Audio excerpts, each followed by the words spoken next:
Қайырлы күн, құрметті көпшілік. Барлығымызға алма егушілерге белгілі жағдай. Алмамыз, яғни жеміс ағаштарымыз бір жыл өнім салып жатып, екінші жылы өнім салмай немесе аз салып жатады. Біз оны бірінші жылы жақсы салды, ал биыл алмамыз демалып жатыр деп ақтап алып жатамыз.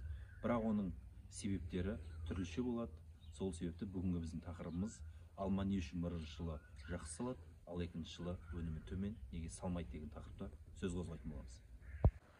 Оның бірінші себебі жеміс ағаштарының сұрыптық, яғни сорттық ерекшелігінде болады.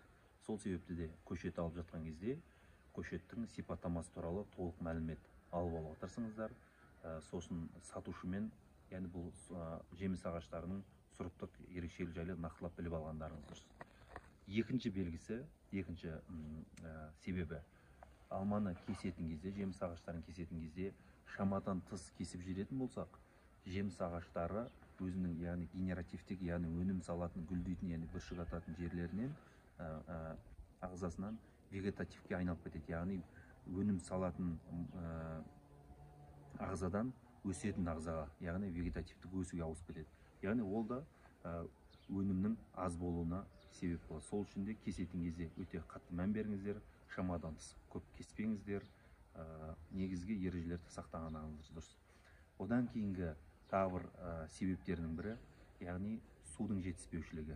Яғни жеміс ағаштарына су жетіспейтін болса, мысалы кішкентай кіші көшеттерге бір суарған кезде 3 шелек су кететін болса, одан кейін өскен сайын олар оны суаратын судың ауды көлемінде көбейте берген дұрыс. Яғни оны 10 шелекке дейін көбейткен дұрыс әр суарған кезде. Одан кейінгі тағы бір мәселе, не үшін жемістерді бір жыл сал, бір жыл салмайды деген тағы бір себебі дұрыс минералдық элементтердің жетіспеушілігі. Жылына кем дегенде 3 рет минералдық қоректендіру жүргізген абзал. Яғни ол біріншіден макроэлементтер, азот, фосфор, калий, одан кейінгі микроэлементтер. Яғни оның ішінде түрлі кіріп кетеді. Мысалы, темірді айтуға болады, мырышты айтуға болады, борды айтуға болады, кальцийді айтуға болады. Яғни сондай микроэлементтермен қоректендіру. Одан кейінгі себебінің бірі жарықтың дұрыс түспегендігінен. Яғни біздің бұтақтарымызға жарық дұрыс түспейтін болса, өйткені жарық түскен жерде ғана бүршіктер оянады негізі. Бүршіктер жарық түскен жерде ғана. Сол үшін біз ағаштың құрылысына мән берген кезде, кескен кезде әсіресе барлық бұтақтарына күн сәулесі жақсы түсетіндей етіп мән беруіміз керек. Бұл да бір себебінің бірі болып келеді екен.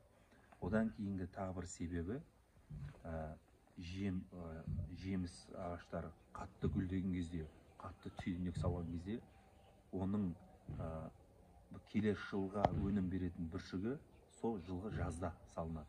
Ал егерде бізде жеміс ағаштары шамадан тыс өте көп өнімге отырып жатса, гүлдеп түйнек беріп, онда ол жердегі келесі жылдың бүршіктері оянбай қалуын, яғни оған қоректік элементтер жетіспей қалуы мүмкіндігі бар.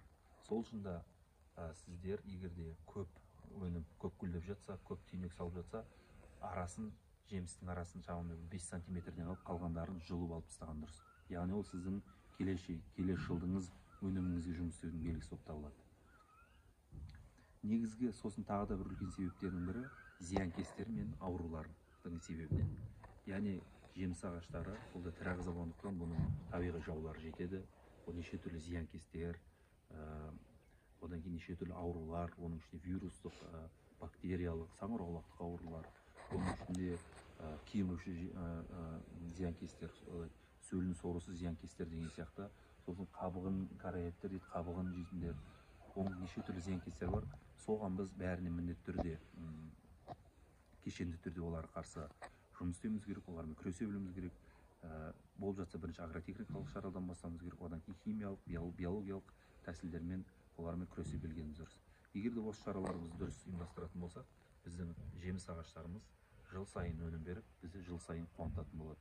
Ал біз былтырғы менің алмам көп салды, ал биыл демалып жатыр деген бір негізсіз сөзден аулақ болатын боламыз. Егер сұрақтарыңыз болатын болса, хабарласыңыздар, көмектесуге дайынбыз.